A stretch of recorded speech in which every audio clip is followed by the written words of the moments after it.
What is up, y'all? Welcome to the video. Today is episode 1 of something new called the podvlog. And that is where I take a guest, somebody from my life, somebody I find inspiring, bring them on to do an incredibly difficult challenge that we cannot rest until we finish, and then do a short interview about their successes, their failures, and anything that they have to share. So today is episode 1 with one of my brothers from the Ironman and one of my best friends, Garcia. So Isaiah is a former Marine, current badass, and he brought some gifts today. So before we get to that, we're gonna do the Murph. We both went out last night, had dinner, and then drinks. Yeah, Several drinks. So both on 6-7 hours of sleep. We're gonna do the Murph. We just gotta get through it. It's a mile, 100 pull-ups, 200 push-ups, 300 squats, and then another mile. So we're gonna go through his gift and then get to the workout. Yeah. So before we get into the Murph, it's imperative that we have the right type of fuel. And the right type of fuel is something that's very nutrient dense. And with that, I brought Devin some pre-workout, a little bit of beef liver. I helped it out a little bit. I put some salt and maple syrup, so it won't be too bad. Liver King, right here in Austin. Liver is king, dude. All right. Add to the difficulty of the Murph. Yeah. Cheers, man. It's not nearly as bad as a Murph.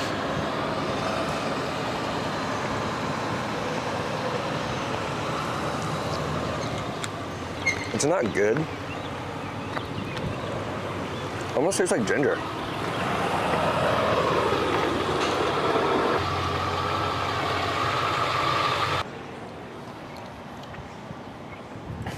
It was like so thick. Beer.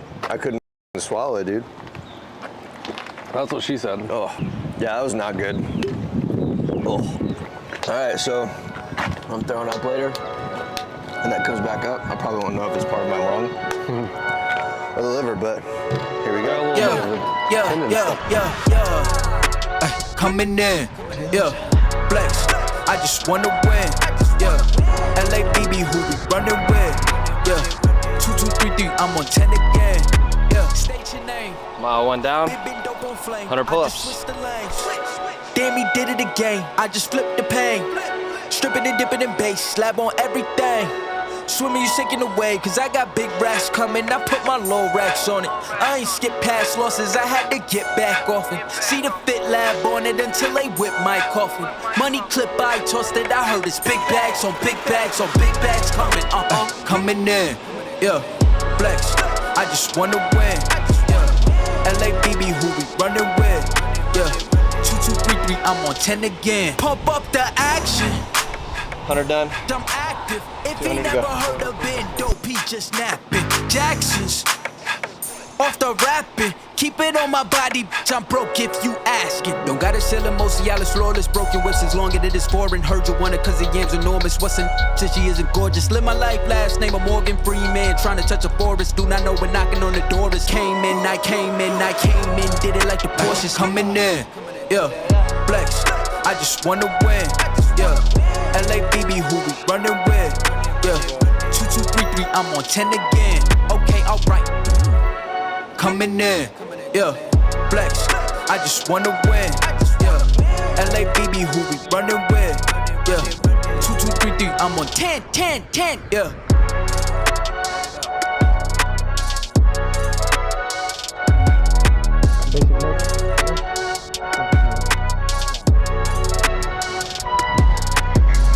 So let's get to the interview. Let's do it. This episode is not sponsored by Roca. This episode is not sponsored by anything. It's sponsored by Never Rest.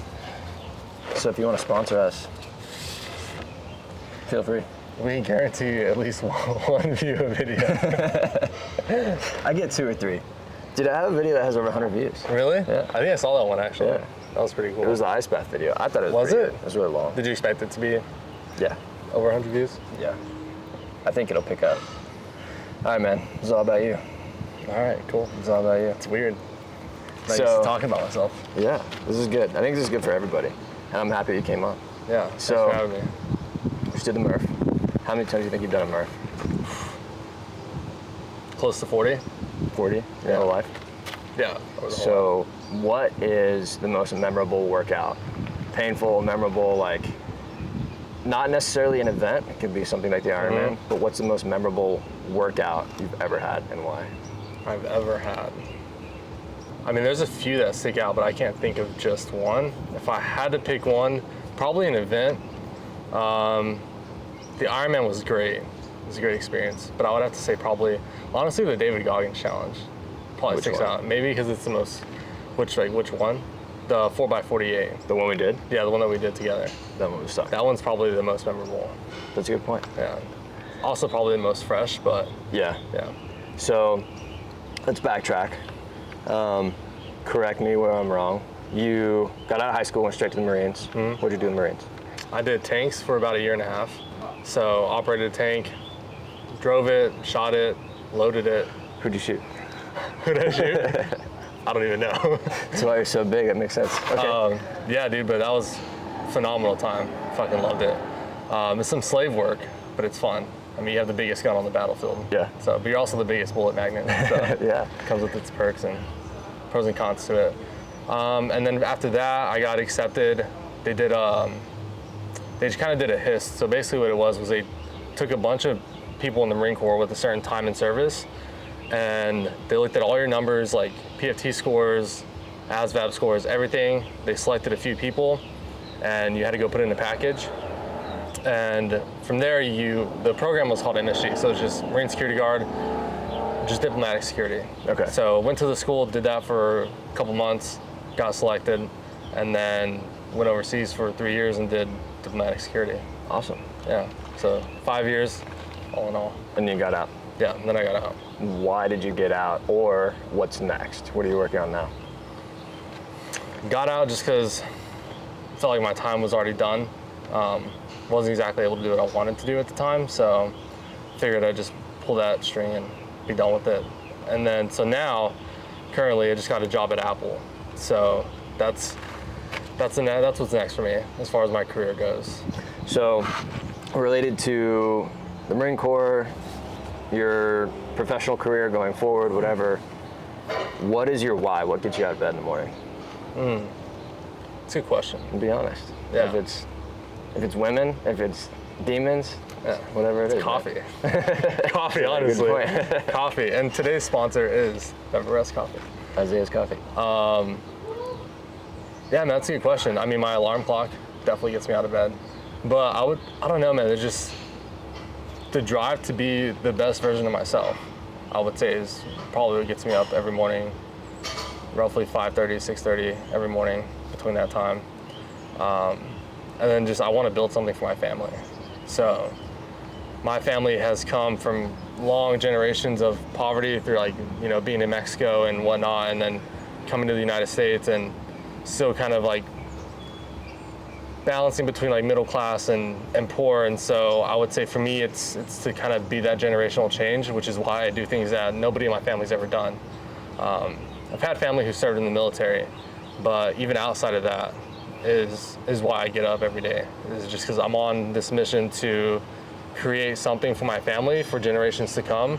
And I feel like if anybody's gonna be that change, like I want to do it. I want to take on that responsibility and that ownership to be that change in my family and set the example for future generations. So that drives you on your days where you don't feel like getting up and going to do anything? I would say it does.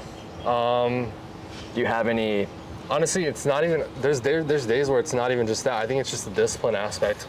I've always done it. Yeah. I've just always done the work. Where'd you learn that? Oof. I always thought it was the military, and I think that is a huge piece of it. Mm-hmm. But I think the beginning was seeing my grandparents. My mom had me when she was really young, and so my grandparents basically raised me while she was still going to school. And I still remember asking the question all the time, is like, Grandma, Grandpa, like, why are you working? Like, I want to go golf, or like, I want to go get chicken nuggets at like McDonald's, or I want to play.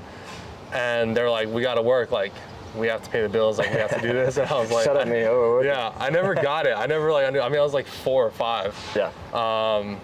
And I started working in the bakery when I was like 5 and 6. And not even, I mean, I guess it was working, but they were teaching me the lesson of like, if you want something, you have to work for it.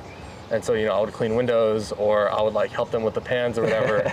And then my grandma would give me like $10 at the end of the day. So she paid you? Yeah, she'd pay me, and I'd go buy Yu-Gi-Oh cards or like chicken nuggets. And I would say that's where it actually started. I like it. What are 3 things that you do on a daily basis to hold yourself accountable? Like, what are 3 tactics, whether you wake up and you're fired up to get going, those are the easier days, still come with their challenges, or you wake up and don't want to get out of bed. You don't want to do anything, you don't want to fucking go to work, you don't want to work out. What are a few things that you do to hold yourself accountable and maintain that discipline? The few things I do to hold myself accountable and maintain the discipline, despite if I want to wake up in the morning or not, I would say, to me, it's all about, I know it's like a really cliche thing, it's thrown around a lot, is like having a morning routine. And to me, that's like, I think everybody has to find their own. I think everybody should try a little bit of something different. But to me, like, that sets my day up regardless of what I'm doing. And it's 3 things, and I like to go like mind, body, and spirit. And so as soon as I wake up, for my mind is I wake up, I have, I guess, 3 things, mind, body, spirit. Would be, for my body, when I wake up, I have 2 glasses of water, some lemon, some greens, like just like the green powders, and then down that, and then for my mind, I journal, and I journal every day. I write, I have a prompt that I use, and so that typically sets me up as far as like getting my mind right and getting it on the right path. Because you wake up in the morning and the first thing you're hit with is all the things you got to do for the day. And so for me to kind of like bring it back is like I take a step back while I'm having my coffee, I journal, and then for my spirit, I listen to my Bible every morning. Whether it's like on the car ride to whatever I'm doing, that's the 3 things that I do to like kind of hold myself accountable, and it just sets me up for the rest of the day. Because once I have that done, then I'm ready to go. Like my mind, my body, and my spirit are all in sync. Primed and ready. Yeah, primed and ready. Except and then Liver King. You get a workout done in the morning, and then you're good. You're even better. Is that when you prefer to work out? Yeah, in the mornings. Cardio in the mornings, weights in the afternoon. Yeah. All right. So what are you training for now? Oh, nothing. You don't have to know. Yeah. I mean, honestly, nothing. I got a few things in the back of my mind. Considering a jiu-jitsu tournament, amateur Muay Thai fight, or another Ironman next year. As much as I said I wouldn't do one, I kind of want to do another one. Yeah. But in the meantime, just kind of like staying fit, staying healthy. Yeah. Cardio, weights, jiu-jitsu, Muay Thai. My main focus is on Apple, so that's where my priorities are going to be for the next 6 months to a year, just really honing in on that and trying to grind it out. Awesome. A few more questions. What's your superpower in business and life and relationships, whatever? Oh, what's my superpower? I think my superpower would have to be probably my leadership capabilities, and the sense of like I can, like you said yesterday, it's like I ask the logical questions and I sit there and I listen and I think about this person and what they need and where their mind is, and then I just pick the best course of action for them. Or if I'm working in a team, it's like, it's submitting my ego. I think a lot of leaders fall into the problem of like letting their ego come in and they don't check it, and causes a lot of problems down the line. Seen it in the military, seen it in my own life. And I would say probably being able to like be a leader and listen to people and know that you're not always gonna have the right answer, but you can always choose the right answer, regardless of who it comes from. And empowering people to have the ability to like think and choose the answer and then taking action on it. And I would say that's probably where it's probably my superpower. That's in awesome. terms of like relationships, friendships, or just business and life. Check your ego. So 2 last questions. What are you working on now or every day? It can be right now. It can be something you want to learn over the next 6 years, 6 months, whatever. What are you working on, and what kind of level do you hold yourself to learn and grow on a daily basis? So like I said, it could be something like big that you're working on now, learning how to code or whatever, or just the idea that, okay, you always want to be growing and learning. How do you do that, and what are you working on? I would say is this me? This me. And consider it. God damn. It's always one. There's always one. Honestly, I've kind of hit this point where I'm just kind of waiting to start Apple. I have a month, I just finished school. And so I would say for me, the biggest thing is I love to read, and I haven't been able to read as much. And so one book that I'm reading that you actually did a video on is Mastery by Robert Greene. Yeah. So diving into like a lot of his work and just self-mastery, I think it's one of the greatest things anybody can do is like, if you want to master anything, master yourself. You know what I mean? Yeah. And so that's where I'm at. And I think it's not something you can just do in a month or something you can do in 6 months. I think it's a lifelong process. Right. And for me, it involves reading, staying disciplined, working out, and just being the best version of myself. And I'd say that's probably something that I'm currently building on and will always continue to build, and just trying to master that. Because we all change, right? Yeah. Like we all change and grow, and you have to learn how to learn yourself as you change. Yeah. And I think the best thing to master along that process or any process is patience. And most people don't have patience or don't know how to like practice patience, I guess you could say. But I think for me, it's like, if you want to master anything, master patience. If you master patience, you can master anything. Masturbations. Master patience, and you can master patience. It's perfect. Perfect advice.